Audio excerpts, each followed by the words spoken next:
ថ្ងៃទី15ខែកក្កដាឆ្នាំ2026នេះបងប្អូនទាំងអស់គ្នាក្រុមលេខាធិការដ្ឋាននៃគណៈកម្មការព្រំដែនថ្នាក់យោធាភូមិភាគកម្ពុជានិងថៃ RBC នៃយោធាភូមិភាគ4កម្ពុជានិងកងទ័ពភូមិភាគ2ថៃបានជួបប្រជុំគ្នាក្រៅផ្លូវការនៅវេលាម៉ោង11:00នាទីនៅច្រកច្រមសង្ងាំស្រុកវាលវែងខេត្តឧត្តរមានជ័យគណៈកម្មការប្រតិភូកម្ពុជាដឹកនាំដោយឧត្តមសេនីយ៍ត្រីនិតណារុងប្រធានក្រុមលេខាធិការ RBC កម្ពុជានិងគណៈប្រតិភូថៃបានដឹកនាំដោយឧត្តមសេនីយ៍ត្រីកម្មផាក់ណាំវាផាន់សុកប្រធានក្រុមលេខាធិការ RBC ថៃផងដែរភាគីកម្ពុជាបានសម្ដែងនៅការស្វាគមន៍ចំពោះកិច្ចប្រជុំសម្របសម្រួលប្រតិបត្តិការក្រៅផ្លូវការរវាងក្រុមលេខាធិការទាំងពីរដែលត្រូវបានរៀបចំឡើងដោយបន្តបន្ទាប់ដើម្បីពិភាក្សារិះរកដំណោះស្រាយដោះស្រាយបញ្ហានានាជាមួយគ្នាដោយសន្តិវិធីនិងបានទាន់ពេលវេលាសម្ដៅជៀសនៅការយល់ច្រឡំដោយមិនចាំបាច់ព្រមទាំងបន្ធូរបន្ថយភាពតានតឹងតាមបណ្ដាព្រំដែននានាផងដែរហើយនៅកិច្ចប្រជុំនេះភាគីកម្ពុជាក៏បានទាមទារឲ្យភាគីថៃបញ្ចប់នៅការឈូសឆាយធ្វើផ្លូវនិងពង្រីកភូមិសាស្ត្រសកម្មភាពរាយបន្លាលួសនៅតំបន់ដែលស្ថិតនៅក្នុងដែនអធិបតេយ្យភាពរបស់កម្ពុជានៅដែលមិនទាន់ដាច់ស្រេចហើយក៏បានសង្កត់ធ្ងន់ពីភាពចាំបាច់នៅក្នុងការចាប់ផ្ដើមការងារវាស់វែងនិងខណ្ឌសីមានៃគណៈកម្មការចម្រុះខណ្ឌសីមាព្រំដែន JBC ផងដែរឲ្យបានឆាប់រហ័សជាទីបំផុតស្របតាមកិច្ចព្រមព្រៀងដែលមានស្រាប់នៅប្រទេសទាំងពីរដោយបានចែងនៅក្នុងសេចក្តីប្រកាសកាលពីថ្ងៃទី27ខែធ្នូឆ្នាំ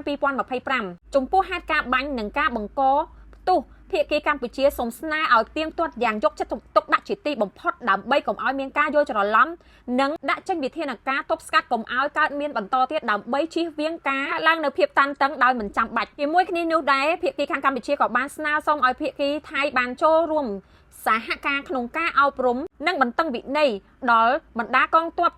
កងកម្លាំងជួរមុខរបស់ខ្លួនក្នុងគោលបំណងទប់ស្កាត់កុំឲ្យមានសកម្មភាពណាមួយដែលអាចនាំឲ្យមានការបង្កហេតុដូចជាការបាញ់បោះរាយបន្លាលួសនិងការប្រើប្រាស់ពាក្យសម្ដីមិនសមរម្យជាដើមថែមខាងលើនោះដែរភាគីខាងកម្ពុជាក៏បានលើកឡើងពីសារសំខាន់នៃការចូលរួមទប់ស្កាត់ព័ត៌មានคล้ายៗផ្លូវការពិតជាពិសេសនោះគឺការផ្សព្វផ្សាយទាំងឡាយណាដែលមានចរិតលក្ខណៈញុះញង់អុចអាលឲ្យមានការស្អប់គ្នានិងចងគំនុំគ្នាសម្ដៅទៅលើកម្ពស់ការជឿជាក់គ្នាទៅវិញទៅមកនិងការបង្កើតឲ្យមានបរិយាកាសអំណោយផលដល់ការដោះស្រាយដោយសន្តិវិធីជាថ្មីម្ដងទៀតភាគីខាងកម្ពុជាបានគូសបញ្ជាក់ជាថ្មីយ៉ាងម៉ឺងម៉ាត់ក្នុងការគោរពនិងការអនុវត្តយ៉ាងពេញលេញភ្ជាប់ជួននៅសេចក្តីប្រកាសរួមនៃកិច្ចប្រជុំជាពិសេស